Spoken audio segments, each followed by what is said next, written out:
భార్యని గౌరవించడం రావాలి జీవితంలో. ఎందుకు రావాలి అని అడగచ్చు మీరు. భార్య ఎవరు?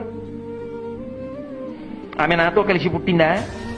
నాతో కలిసి పెరిగిందా? నాతో కలిసి చదువుకుందా? ఎక్కడో పుట్టింది, ఏ ఊళ్ళోనో. నేను ఓ జిల్లా వాడిని అయితే ఆమె ఇంకో జిల్లాకి చెందిన పిల్ల. అసలు ఆ అమ్మాయి ఎవరో నాకు తెలియదు. ఆ అమ్మాయికి కొంత వయసు వచ్చేసింది, నాకు కొంత వయసు వచ్చేసింది. ఆ అమ్మాయికి ఏదో ఒక పదార్థం తినడం ఇష్టం, నాకేదో ఒక పదార్థం తినడం ఇష్టం.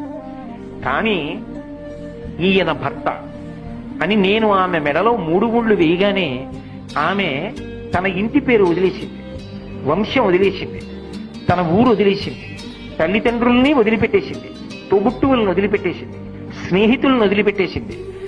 ఆయన ఎవరో తెలియదు, తాళి కట్టాడు. ఆయన తోడిదే జీవితమని చిటికిన వేలు పట్టుకుని ఊరు కాని ఊరు వచ్చింది.